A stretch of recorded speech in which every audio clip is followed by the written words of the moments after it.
In Bombay city and Bombay province.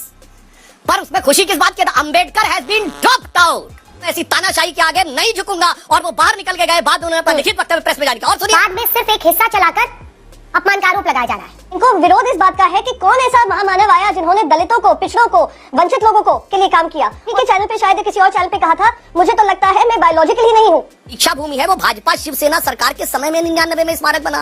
उससे पहले कांग्रेस तो नहीं बनाया। अरे भैया, क्या आप इतने सीनियर लीडर हैं, आपसे बस ये 12 सेकंड का जो उन्होंने कहा है, क्या आप उससे इत्तेफाक रखते हैं? मैं आपसे कह रही हूँ क्योंकि आप देखिए, जो सीनियर त्यागी जी ने बात हैं। की स्पष्ट रूप से, और हमारी संस्कृति एकमात्र संस्कृति है जहाँ दरिद्र को नारायण कहा गया है। नमस्कार दोस्तों, जनता दरबार की एक और शानदार डिबेट में स्वागत है आपका। दोस्तों, आज की डिबेट होने वाले बीजेपी के प्रवक्ता सुधांशु त्रिवेदी, शिवसेना के उदय गुट के प्रवक्ता प्रियंका चतुर्वेदी के बीच में। दोस्तों, संसद में जब बाबा साहब जी को लेकर कांग्रेस की धुलाई कर रहे थे, तो उस वीडियो का एक छोटी सी क्लिप काट के कांग्रेस ने चला दिया कि अमित शाह जी ने बाबा साहब का अपमान कर रहे हैं। तो इसी को लेकर डिबेट चल रही थी, जिसमें प्रियंका चतुर्वेदी सुधांशु त्रिवेदी जी को ज्ञान फैल रही थी। जिसके बाद सुधांशु त्रिवेदी जी ने 2 ही सवाल किए तो मैडम जी डिबेट छोड़ के जाने लगी। खैर दोस्तों, डिबेट काफी मजेदार होने वाला है। आपसे अनुरोध है कि वीडियो को अंत तक जरूर देखना। अगर आप चैनल पे पहली बार आए हैं या चैनल को अभी तक सब्सक्राइब नहीं किया तो चैनल को सब्सक्राइब जरूर से कीजिएगा। चलिए दोस्तों, मेन वीडियो को स्टार्ट करते हैं। चलिए शुरू करते हैं। झूठा प्रोपेगेंडा से कोई सिग्नल पाकर तब अगले दिन बवाल किया गया। मैं विनम्रता और चुनौती से कांग्रेस वालों से पूछता हूं, अगर आपको आपत्तिजनक लगा, ऑन द स्पॉट क्यों नहीं बोला? ये बाद में जाके कहां से, और वो भी एडिटेड वीडियो की बात कहां से आई?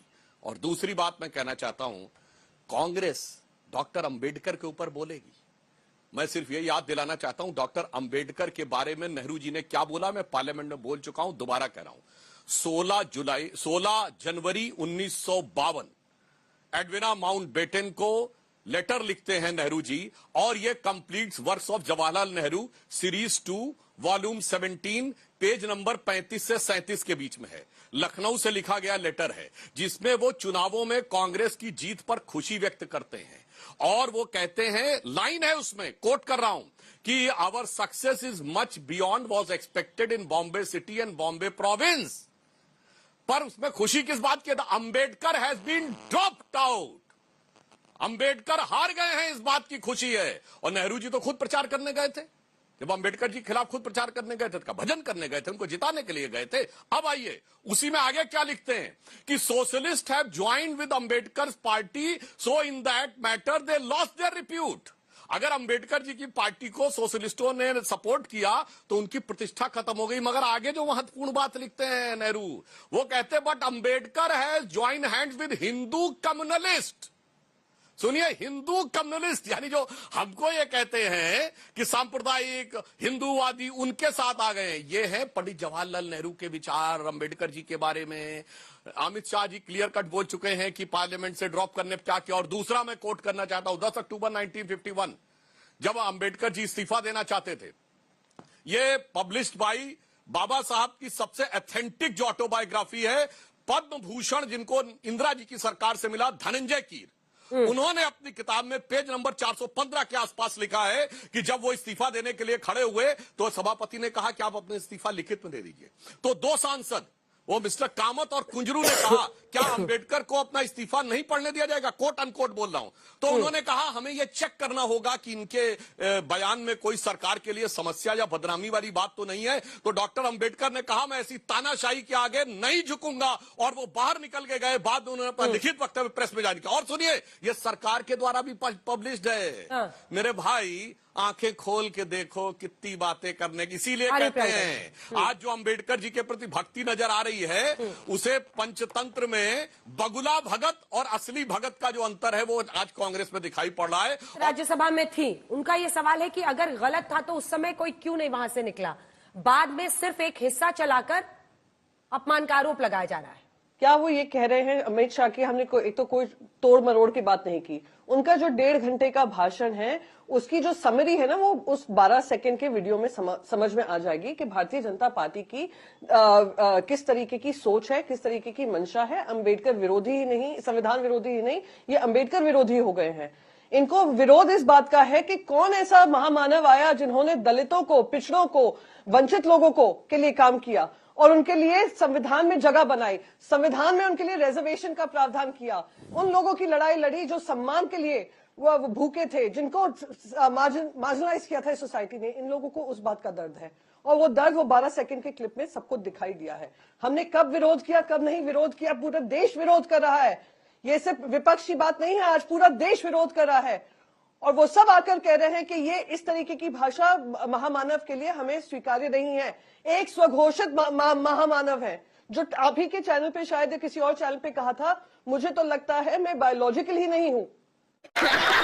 सबका इस्तेमाल किया कि अगर उनके नाम की बजाय ओ फैशनेबल हो गया। हाँ, ये फैशन है, हाँ बिल्कुल फैशनेबल है। अंबेडकर जी का हर मंच से हम नाम लेंगे, क्योंकि ये सिर्फ फैशन नहीं है, ये हमारा कमिटमेंट है कि जो उनकी सोच थी, जो उनके विचार थे, जो संविधान के माध्यम से हमने देखे, उसको पूरा करने का हम मानते हैं कि वो हमारी जिम्मेदारी है। नरेंद्र मोदी जी ने पंच तीर्थ बनाए। जब बाबा साहब अंबेडकर की जन्म स्थान महू के ऊपर कांग्रेस ने स्मारक बनाने से मना कर दिया, जब हमारी सरकार आई मध्य प्रदेश में पटवा जी के समय में बना। अलीपुर रोड का बंगला जहां उन्होंने अंतिम सांस ली, महापरिनिर्वाण स्थल, वो अटल जी के टाइम में अधिग्रहण किया गया। फिर 10 साल कांग्रेस में ऐसे ही पड़ा रहा, मोदी जी ने आके बनाया। और जो पंच तीर्थ हैं उसमें प्रियंका जी ध्यान दीजिए, जो नागपुर में दीक्षा भूमि है वो भाजपा शिवसेना सरकार के समय में 99 में स्मारक बना, उससे पहले कांग्रेस ने नहीं बनाया। अरे वही याद दिला देती। अब आइए जो चैत्य भूमि है मुंबई में चौथा तीर्थ, वो भी जब हमारी शिवसेना के साथ सरकार थी 2014 से 19 के बीच में, उसमें बना, वही याद दिला देती। और लंदन तक जाकर उन्होंने शिक्षा भूमि बनाई, जहां पर बाबा साहब ने शिक्षा ली थी, वो तक बनाया। ये बताइए, ये संसद भवन में तैलचित्र नहीं लगवा पाए और मोदी जी ने 5-5 पंच तीर्थ बनाए, और वो भी उन लोगों को याद नहीं आए। अब सबको समझ में आता है कि बाबा साहब किसके दिल में और किसके मन में है, और किसके लिए सिर्फ राजनीति के लिए। क्या बात है सर, क्या बात है। ये सारी चीजें आपने जो कही, बिल्कुल उस बात का मैं सम्मान करती हूँ, उसमें कोई गलती हो ना हो उसके मैं एक चैलेंज भी नहीं कर रही हूँ। मैं आपसे सिर्फ एक चीज पूछ रही हूँ। अमित शाह जी कहते हैं कि ये अब फैशनेबल हो गया है अंबेडकर का नाम लेना, अंबेडकर अंबेडकर अंबेडकर। अगर उनकी जगह भगवान का नाम लिया होता तो 7 जन्म आपको स्वर्ग मिलता। क्या आप इस व्याख्या से सहमत हैं या नहीं है? क्या आपको ये ठीक लगता है कि उन्होंने ऐसी बातें कही कि अगर भगवान का नाम लिया होता तो स्वर्ग पा लेते? अरे जिन लोगों के लिए उन्होंने काम किया, जिन वंचित पीड़ित लोगों के लिए उन्होंने काम किया, उन्होंने तो स्वर्ग इसी जन्म में देख लिया, क्योंकि बाबा साहेब अंबेडकर जी ने उनको वो संविधान में अधिकार दिया। मैं आपसे बस एक चीज पूछ रही हूं, यहां वहां की बातें वो सुधांशु जी तो कर ही रहे हैं। मेरे आपसे, क्योंकि आप इतने सीनियर लीडर हैं, आपसे बस ये 12 सेकंड का जो उन्होंने कहा है, क्या आप उससे इत्तेफाक रखते हैं? सिर्फ चूंकि डायरेक्ट आपसे सवाल है, 2 लाइन में इसका जवाब दे दीजिए। आपका खून नहीं खौलता है जब ये कह दिया जाता है कि 7 जन्म तर जाती अगर आप लोग ने भगवान का नाम लिया होता अंबेडकर जी की जगह? ठीक है त्यागी जी, सिर्फ 2 लाइन का जवाब इस पे।